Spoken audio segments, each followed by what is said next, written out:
I still remember the exact moment everything changed, the moment the world told me without saying it out loud that I wasn't enough.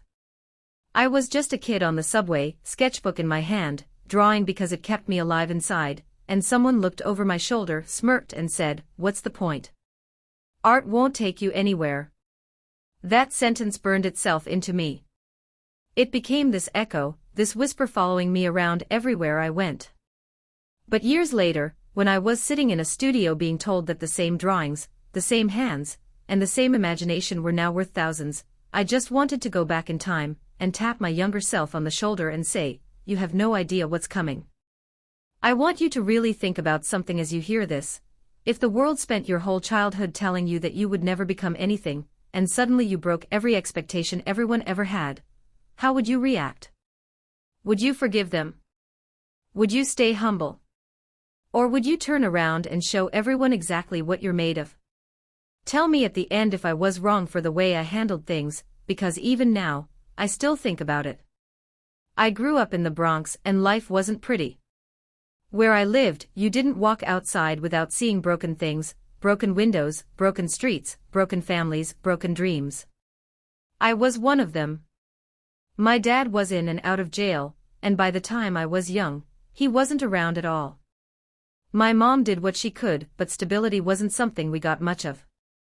I wasn't the loud kid, the athletic kid, the popular kid, or the one who had something going for him. I was just the quiet one in the back of the class that teachers tended to forget about. I had trouble learning. I didn't speak much. I was awkward, anxious, and I didn't know what I was supposed to be good at because the world hadn't shown me anything that made sense yet. But I liked to draw. I didn't even know that meant something.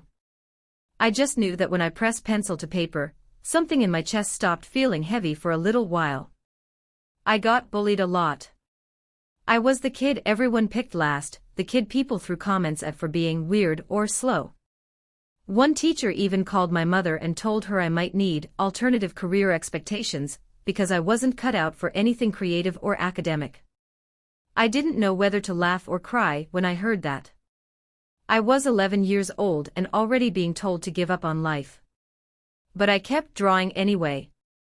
On my notebook covers, on the backs of homework sheets, on the margins of classwork, slowly filling every available surface with the only thing that made me feel like I mattered. My sketches weren't good, not at first at least.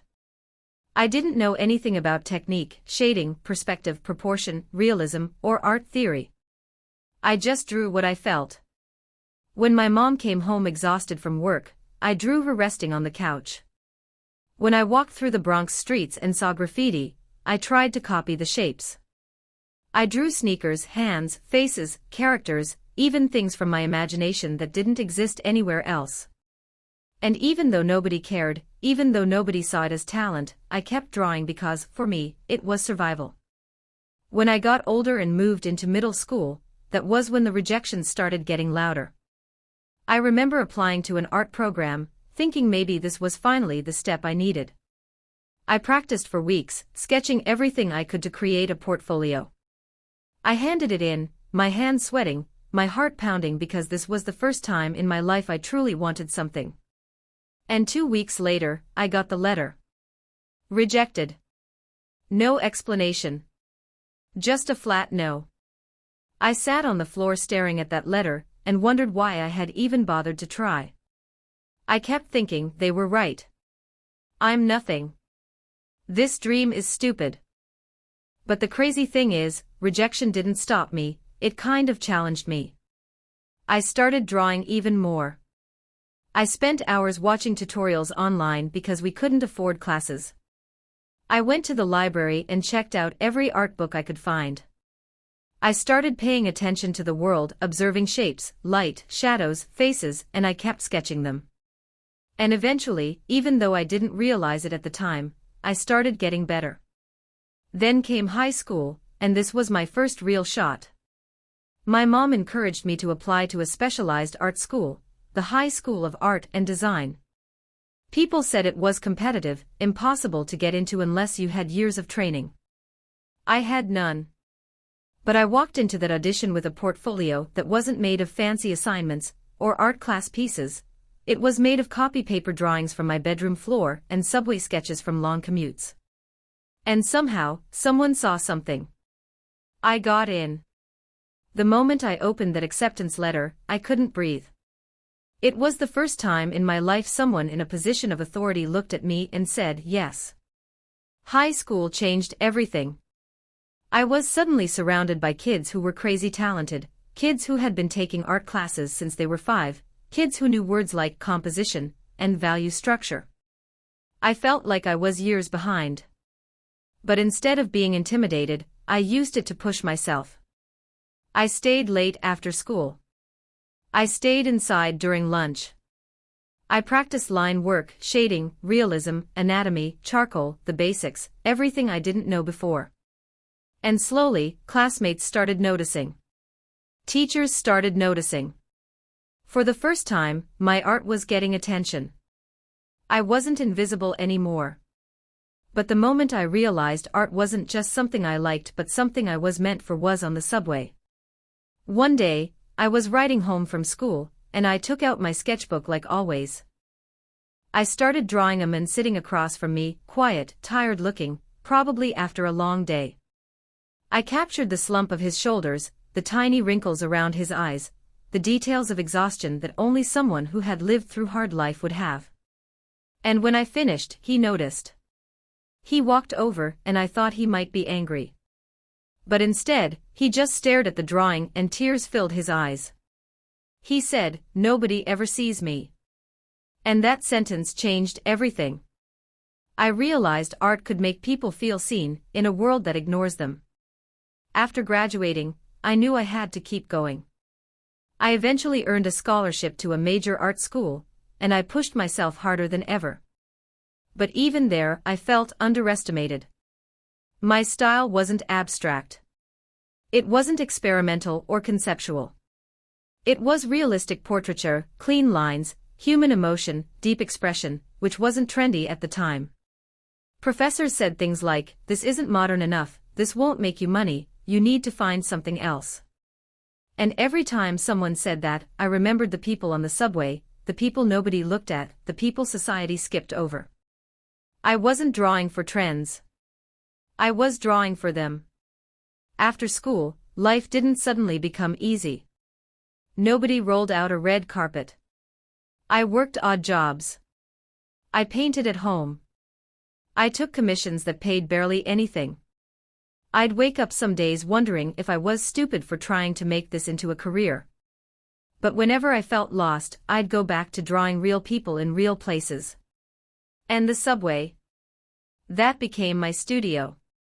The curves of those metal handles, the flickering lights, the defeated slouch of strangers going to jobs they hated, it was raw, honest life. I brought my sketchbook with me everywhere, drawing strangers discreetly, capturing human moments, giving people a presence that the world didn't give them. Then one day, I posted a drawing online and something insane happened. It blew up. Thousands of people shared it. Comments poured in, "This feels like real life, I see myself in this reminds me of New York." Suddenly, art that people once dismissed as boring was connecting with millions. So that's the situation I was in. I had gone from being the rejected kid to someone whose art was finally starting to matter. And now I needed to make a choice. Before I tell you what happened next, I want you to pause and tell me in the comments what you would have done in my situation. When everyone who doubted you starts seeing your success, do you stay humble? Do you forgive and move on? Or do you show them exactly who you have become? Because everything changed overnight. One day, I was drawing someone on the subway and without thinking, I filmed it. Just a 20-second clip, me sketching a stranger and then showing them the finished portrait. I didn't think much of it. I posted it online, put my phone down, and went to bed. When I woke up the next morning, I thought my phone had malfunctioned. 50,000 notifications. Hundreds of thousands of views. People from around the world losing their minds over a simple moment of human connection. The video didn't show anything fancy. Just art. A stranger. A reaction. But people felt it. Suddenly, I was this subway artist. My videos started going viral every time I posted. 1 million views, 5 million, 10 million. People were watching me draw in real time, watching strangers cry when they saw themselves captured with respect and attention. Brands reached out. Newspapers called. Opportunities one had never imagined were suddenly real. But what got me wasn't the fame. It was the transformation. The same teachers who once told me I wouldn't make it. They emailed me congratulations. The same people who laughed at me in school wanted to reconnect. People who said realism was dead were now calling it emotional storytelling. And I won't lie, part of me enjoyed proving them wrong. The kid who once sat alone in classrooms was now sitting in rooms with art dealers, collectors, YouTubers, celebrities. Suddenly I was being commissioned, being interviewed, being asked to share my story. I was selling pieces for more money than I had ever seen in my life. But the best part, the part that really meant something, was that I was creating art that made everyday people feel important. One day, I was drawing a woman on the subway. She was older, dressed plainly, looked exhausted, like life had been heavy for a long time. When I showed her the drawing, she broke down crying. She said she hadn't seen herself as beautiful in decades. She said nobody looked at her anymore. And that's when I realized something. I wasn't just drawing faces, I was giving people a moment where the world paused and said, "I see you." The success didn't just help my career, it healed me. The kid who once believed he wasn't smart enough or good enough was now living his dream. But here's the crazy thing I learned: success doesn't erase your past. You still remember every insult, every rejection, every moment you felt worthless. The difference now was that I had proof that the world was wrong about me. My life kept growing. I built a studio. I worked on larger pieces, hyperrealistic portraits, murals, major commissions. My work was featured in shows. People waited in lines to meet me. I got the chance to collaborate with people I had admired for years. And all of that felt surreal. But the part one treasure most is the fact that I never stopped sketching the subway. Even when money and fame entered the picture, I still sat among regular people, drawing the unnoticed, the unseen, the forgotten. Of course, fame brings its own challenges. People started calling me an overnight success. They didn't see the years of rejection. They didn't see the hours I spent drawing under flickering train lights. They didn't see the textbooks I studied alone because I couldn't afford classes. They didn't see the notebooks I filled that nobody cared about. They didn't see the nights I almost quit. People only see the result. They never see the work. But I knew. And that was enough. My father, who had never understood art or my ambitions, eventually saw my work online. He reached out. I had complicated feelings about that. For years, I had drawn father figures, broken homes, pain I didn't know how to verbalize. And suddenly the man who caused that pain was congratulating me. I had to decide whether to let anger win or to let growth win. That was one of the hardest choices I ever made. I chose peace, not for him, but for myself. Because success is loud, but forgiveness is louder. As the years passed, my work continued evolving. The media called me a Bronx art legend, the subway artist, the face of modern realism. The same kind of people who once ignored street art and realism were now calling it the future. I kept pushing myself, never letting success dull the hunger. Because I remember what it felt like to have nothing. I remember the kid who was invisible. And I owe him everything. Eventually, I decided to share my story online, not just my art. I told people about the Bronx. I told them about rejection, about being underestimated, about feeling stupid and inadequate. And hundreds of thousands of people wrote back saying they felt the same.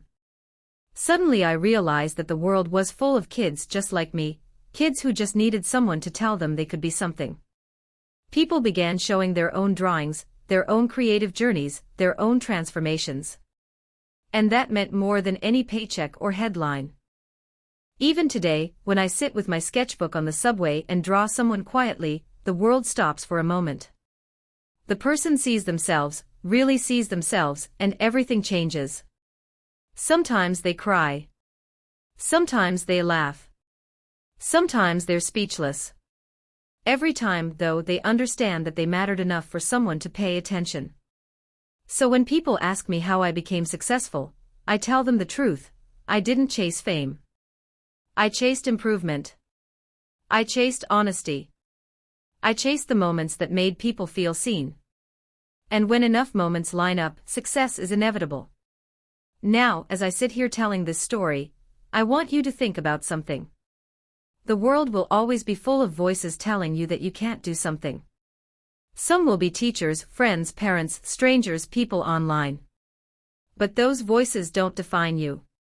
Your effort does. Your persistence does. Your belief in yourself does. Every time art carried me through life, it reminded me that talent alone isn't enough. You need discipline, consistency, resilience, and the inability to quit even when quitting seems logical. The kid who was once rejected is now living the kind of life he never imagined.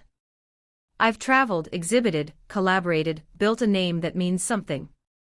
But the thing I'm proudest of is that little version of me, hurt, scared, insecure, kept drawing anyway. He didn't know what was coming, but he didn't stop. And that made all the difference. So here's my moral: don't ever let someone else write your ending. Take your pain and turn it into craft. Take your loneliness and turn it into mastery. People will laugh before they clap. People will doubt before they believe. People will reject before they accept. That's part of the journey.